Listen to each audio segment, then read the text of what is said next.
14장부터 19장까지는 이스라엘의 열 지파가 가나안 땅을 분배받는 과정을 살펴보았습니다.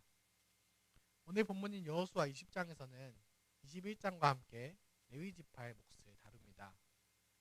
그 중에서도 20장은 도피성에 대해 말씀하고 있습니다. 하나님께서는 이미 요단 동편에 세 곳의 도피성을 정해주셨습니다.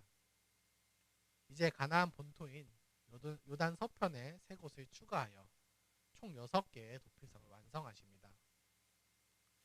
오늘 말씀을 통해서 하나님께서 가나안 땅에 도피성을 허락하신 이유를 살펴보고 또 그 안에 담긴 하나님의 마음을 나누겠습니다. 하나님께서는 여호수아에게 모세에게 말한 대로 도피성을 정하라 하고 명령하셨습니다. 이 성의 목적은 단 하나입니다. 고의가 아니라 실수로 사람을 죽였다면 그때 그 사람이 보복을 피해서 살 수 있도록 보호하는 것입니다. 예를 들면 이런 것입니다. 두 사람이 산에 나무를 하러 갔습니다. 한 사람이 도끼질을 하는데 갑자기 도끼날이 빠져서 옆에 있던 동료를 죽게 했습니다. 죽인 사람도 죽은 사람도 예상치 못했던 비극입니다. 이때 죽은 사람의 가족들이 격분해서 가해자를 죽이려고 한다면 또 다른 애매한 피가 흐르게 됩니다. 이때 가해자는 가장 가까운 도피성으로 도망쳐 달려가야 합니다. 그곳 장로들에게 사정을 말하면 재판을 받기 전까지는 안전하게 보호받을 수 있습니다. 또한 재판의 결과로 고의성이 없음이 밝혀진다면 그는 그 당시에 대제사장이 죽을 때까지 그곳에서 안전하게 살 수 있었습니다. 이 도피성 제도는 생명을 소중하게 여기시는 하나님의 배려입니다. 도피성은 이스라엘 전역 어디서나 하루 안에 도착할 수 있도록 요단 동편과 서편에 골고루 3개씩 배치되어 있었습니다. 성경은 이 성들을 구별했다라고 표현합니다. 이는 거룩하게 떼어두었다라는 뜻입니다. 하나님께서 직접 지정하신 곳이기 때문에 누구도 함부로 침범할 수 없는 거룩한 요새가 되었습니다. 우리는 도피성 제도에서 하나님의 사랑과 정의가 잘 조화되어 있는 것을 봅니다. 먼저 하나님은 생명을 소중히 여기십니다. 무고한 자가 억울하게 죽임을 당하지 않게 하십니다. 그리고 부주의에 대해서는 책임을 지도록 하십니다. 당시에 자기 고향은 생명과도 같은 곳입니다. 고의가 아니더라도 살인은 문제이기 때문에 주의 깊게 행동하지 않은 것에 대해서 책임을 져야 합니다. 고향을 떠나 도피성에 머무르게 함으로써 타인에게 피해를 주지 않도록 항상 조심하며 살라는 정의를 가르치십니다. 더해서 도피성 제도는 이 유가족의 마음을 배려해주는 것이기도 합니다. 유가족은 자기 가족을 죽인 사람과 계속 한 마을에 사는 것이 너무 괴로울 것입니다. 그래서 유가족이 고통 속에 살지 않도록 하기 위해서 공간적으로 격리를 해주신 것입니다. 오늘날에는 눈에 보이는 도피성이 없습니다. 하지만 교회가 바로 이 시대의 도피성이 되어야 합니다. 죄와 고통에 시달리는 사람들이 들어와서 보호받고 위로를 얻는 곳, 그곳이 바로 교회가 되어야 합니다. 교회 안에서 애매하게 오해받는 일이 없어야 합니다.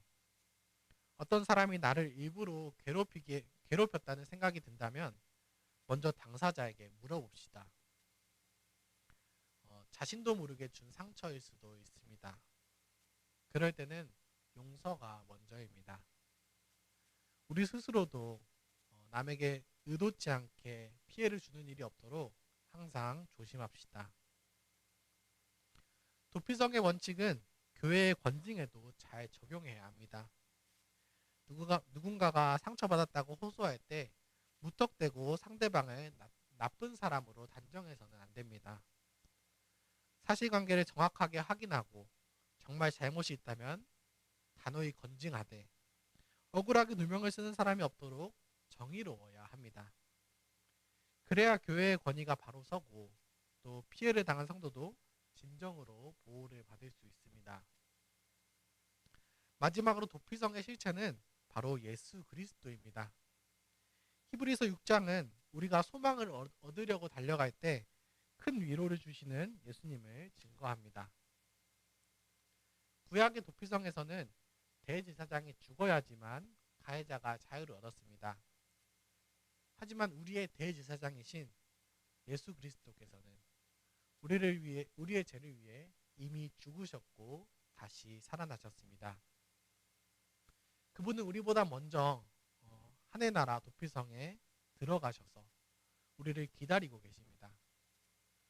우리는 죄 많고 슬픈 이 땅에서 우리의 영원한 요새이신 그리스도께로 날마다 달려가야 합니다. 이제 말씀을 맺겠습니다. 사랑하는 형제자매 여러분, 우리 공동체 안에서 억울하게 비난을 받거나 소외되는 사람이 없도록 서로를 잘 지켜줍시다. 확인되지 않은 소문으로 사람을 판단하지 맙시다.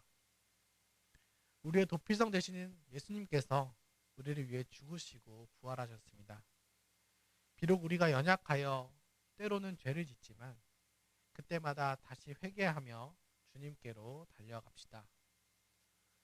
어떤 고난 속에서도 그리스도를 닮아가는 또 사랑과 정의의 사람들이 되기 위해 몸부림치는 저와 여러분들이 되기를 바라겠습니다. 함께 기도드리겠습니다. 하늘에 계신 우리 아버지 하나님, 오늘도 진리의 말씀 허락하시니 감사드립니다. 실수하고 넘어지는 우리를 위해서 도피성이라는 안전한 피난처를 예비하신 하나님의 사랑을 깨닫게 하시니 감사합니다. 교회가 이 시대의 진정한 도피성이 되게 하셔서 세상에서 상처 입고 억울한 일을 당한 이들이 교회에 들어와 힘을 얻게 하여 주시옵소서. 서로를 정죄하거나 비판하기보다 허물을 덮어주고 서로를 보호해주는 사랑의 공동체가 되게 하여 주시옵소서. 우리 안에 무심코 던진 말과 행동으로 상처 준 것이 있다면 깨닫고 회개하게 하시고 용서를 구하게 하여 주시옵소서. 비록 우리는 죄 가운데 살아가지만 우리를 위해 죽으시고 부활하신 대제사장 예수 그리스도께서 계시기에 오늘도 다시 일어날 용기를 얻습니다.